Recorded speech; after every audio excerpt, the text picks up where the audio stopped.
सर्वांना रामराम, नमस्कार, आदाब, सत श्री अकाल, जय भीम. नमस्कार. गन्ना का फन्ना यूट्यूब चॅनलवर सर्वांचं स्वागत. आज आपला विषय आहे कर्मयोगी गाडगेबाबा तुकडोजी महाराज डॉक्टर पंजाबराव देशमुख यांच्या जिल्ह्यात अचलपूर तालुक्यात सुदाम काकानंतर एक असं नेतृत्व तयार झालं का ज्या नेतृत्वाने महाराष्ट्रात अपंग, अंधांसाठी आणि रुग्णसेवक म्हणून प्रसिद्धी मिळवली. असं एक नेतृत्व ते म्हणजे बच्चू भाऊ कडू. वयाच्या 13व्या वर्षी ज्या माणसाने गावात आलेला तमाशा हा हाकलून लावला, पण हाकलून लावत असताना त्यावर कुठल्याही प्रकारचा ते उपाशी न राहावं यासाठी गावात धान्य जमा करून त्या तमाशगिरांना धान्य दिलं. असा या जानकरांनी जी बैरमची यात्रा होती, ते बैरमची यात्रा तिथले जे तमाशा मंडळ होते आणि ते जे तिथे उभ्यस्त प्रकार घडत होते त्यावर अंकुश ठेवून तिथं सांस्कृतिक कार्यक्रमाची रेलचेल केली. आणि आज त्या बैरमच्या यात्रेचे स्वरूप की जिथे लेडीज जाताना विचार करत होती, आज तिथे 12 वाजता सुद्धा मुली आणि या महाराष्ट्रातल्या महिला फिरू शकतात. असं एक सक्षम नेतृत्व या अमरावती जिल्ह्यात उदयास आलं. आणि दमदार आवाजात सामान्य माणसासाठी गर्तता, सामान्य माणसाच्या कलिजाचा ध्यास घेणारं तो बुलंद, शेतकऱ्यासाठी, शेतमजुरासाठी मनातून आर्तहाक निकालासारखं वाटणारा एक नेता म्हणून बच्चू भाऊ कडू आज उदयास आलेले आहे. अमरावती जिल्ह्यात लोकसभेच्या निवडणुका लागल्या. नवनीत राणा यांचं बीजेपीत पदार्पण करून त्यांना तिकीट मिळेल अशी खात्री होती, कारण त्यांचे जे हात आहेत ते फार लांब आहेत आणि रामदेव बाबाचा आशीर्वाद. असं वाटलं होतं का आता ही लढत फक्त बळवंतराव वानखडे काँग्रेस आणि नवनीत राणा यांच्या मदत होईल, यांच्या एकमेकाच्या विरोधात होईल. पण हा खमक्या प्रहारचा अपक्ष संस्थापक उभा ठाकला आणि कुठल्याही धनशक्तीला न दबता आज धरकाळ्या फोडत आहे. हे सर्व त्यांचं भाषण आपण युट्यूबवर ऐकलं. जनतेच्या, शेतकऱ्याच्या मनाचा ध्यास घेतणारं हे भाषण होतं. पण बच्चू भाऊ कडू लोकांना काय वाटतंय त्यापेक्षा मी माझं मत व्यक्त करतो की बच्चू भाऊ, तुम्ही जर त्यावेळेला ठाकरे सरकार सोडून या गद्दारांच्या मागे जर गेले नसते तर आपली आज विश्वासार्हता आहे त्यापेक्षा 200 फूट द्विगुणित झालेली असती. पण आज लोक तुमच्यावर शंका घ्यायला लागलेले आहेत. तुमच्याच महाविकास आघाडीचा माणूस तुमच्यावर 100 खोके घेतले म्हणून आक्षेप करतोय आणि ते प्रकरण मुख्यमंत्र्याला निपटावं लागतो. आज तुम्ही कितीही सांगा, तुम्ही शेतमजूर शेतकऱ्यांचा आवाज मी विधान भवनात बुलंद केला. हे जरी तुम्ही आज म्हणत असाल, पण तुम्ही मंत्री पदासाठी गेले होते हे लोकांच्या मनातून अजूनही निघत नाही. तुमचं म्हणणं आहे की मला दिव्यांग मंत्रालय उद्धवसाहेब ठाकरे यांनी दिलं नाही म्हणून मी शिंदे साहेबांसोबत गेलो.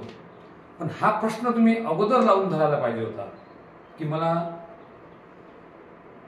उद्धव साहेब दिव्यांग मंत्रालय देत नाहीत म्हणून.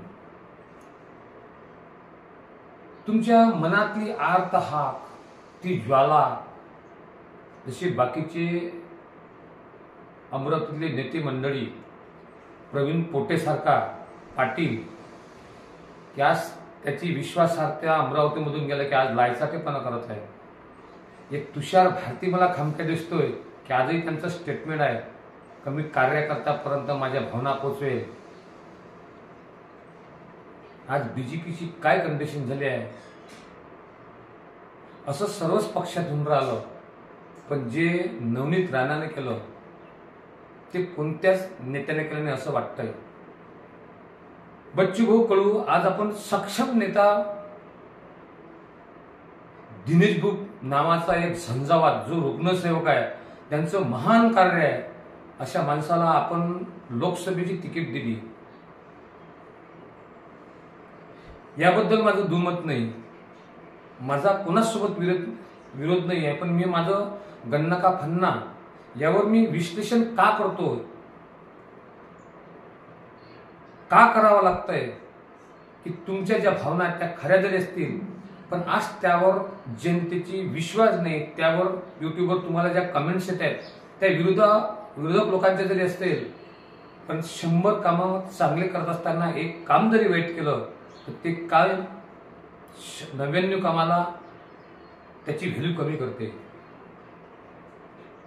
आज यावेळेला जर दिनेश बुक हा उमेदवार उद्धवसाहेब ठाकरे यांनी दिला असता तर इथली निवडणूक ही वनसेट झाली असती. कारण थोडासा गंध यायला लागला की राजकारण हे जातीयवादाविरुद्ध जाऊ शकतंय. दिनेश बुक, राजकुमार पटेल आणि बच्चूभाऊ कडू तुम्हाला जर उमेदवार नवनीत राणा चालत नसती तर तुम्ही बळवंतराव वानखड्याला सपोर्ट देऊ शकले असते, त्यांच्या स्टेजवर जाऊ शकले असते. पण आज तुम्ही जरी लोकांना आर्त हाक देऊन त्यांना इमोशनल ब्लॅकमेल करत असाल किंवा तो तुमचा आवाज असेल आत्म्यापासून, पण आज लोकांनी तुमच्यावर विश्वास कसा ठेवावा.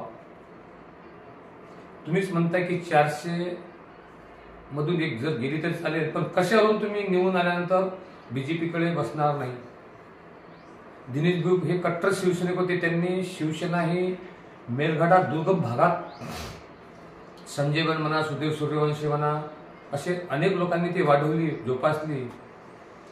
पण त्यांच्याही हाताळावर जेव्हा आनंदराव अडसूळ बसले, खासदारकीसाठी त्यांना डावलं जातं, त्यांनीही राष्ट्रवादीची पण निवडली. मग कशावरून त्यांना हे कट्टर शिवसैनिक आहेत म्हणून समजावं. खरंच आज तुमचं भाषण बच्चूभाऊ एवढं प्रभावी होतं की मी ते ऐकता ऐकता भारून गेलेलो होतो. तो तुमचा आवाज खोलवरपर्यंत जाणे, मनाचा हृदयाचा ठाव घेऊन ते तुमची कळवळीची भाषा, शेतकऱ्याप्रती तुमचं प्रेम, या सर्व गोष्टी बच्चूभाऊ बरोबर आहेत. पण गुवाहाटीचा जो धब्बा तुम्ही लावून घेतला तो गुवाहाटीचा धब्बा तुम्ही कसा काढा हा एक समोर गहन प्रश्न आहे. तुम्हीच बोलत होते की मतदारसंघाचे कामं करत असताना सरकारच्या इकडून जावं लागतंय. मग आज तुमचा हा पवित्रा का बदलला? समोर धादान दिसतंय की मोदी 100% निवडून येतात. मग तुम्ही केंद्र शासनाच्या कडून न राहता नवनीत राणाच्या उमेदवाराला विरोध करून तुम्ही एक उमेदवार दिला. आता यामधून हा उमेदवार नवनीत राणाच्या फायद्याचा होतो का नाही होत तो भाग वेगळा.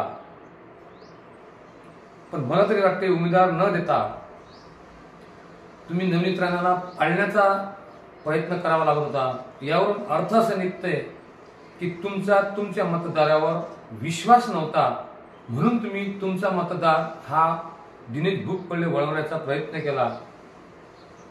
हे सर्व जे आहे ह्या सर्व तुम्ही स्वतःच्या लढाया, स्वतःचं अस्तित्व आणि भविष्यात कुठल्याही पार्टीकडून बार्गेनिंग पॉवर तुमची कशी वाढेल यासाठीच तुम्ही दिनेश बुबला उभं केलं. आणि दिनेश बुब यांची ही शेवटली निवडणूक राहील, कारण त्यांनी दोनदा शिवसेनेला सोडलंय. त्यामुळे तिसऱ्यांदा त्यांच्यावर कोणी विश्वास ठेवण्यास तयार नाही. समजा यामध्ये जर नवनीत राणा निवडून आल्या, तुमच्या म्हटल्याप्रमाणे तुम्हाला नक्कीच जेलवारी करावी लागेल. यासाठी बच्चू भाऊ तुम्ही तयार राहा. तुम्ही तेवढे दमदार आहात की तुम्ही त्या गोष्टीला जुमानत ना. पण आता यानंतर तुमचा कार्यकर्ता हा पैशावर खपला जातो काय याचाही विचार करायला लागेल. आता तुम्हीच स्वतः म्हणता की ती 600 ते 500 करोडची पैशावाली मालकी नाही. आता मुद्दे कशा प्रकारे जातात यावरच आपलं पुढील व्हिडिओ राहतील. आपल्याला हा व्हिडिओ आवडल्यास आपण नक्कीच या व्हिडिओला शेअर करा, सबस्क्राईब चॅनलला नक्कीच करा. कारण आपल्या मनातील भावना मी स्पष्ट आणि निर्भीडपणे तुमच्यासमोर मांडतोय. मी कोणत्या पक्षाचा दबेर राहणार नाही हे तुम्हाला अगोदरच सांगतो. माझं चॅनल मी पॅकेज देऊन विकणार नाही हे तुम्हाला नक्कीच सांगतो. स्पष्ट जे बोलतील आणि माझ्या मनातील भावना ह्या तुमच्यापर्यंत मी नक्कीच पोहोचवेल. त्याकरता चॅनलला लाईक, सबस्क्राईब, शेअर करण्यास विसरू नका. नमस्कार, मी गणेश पटेल साखरे, दर्यापूर.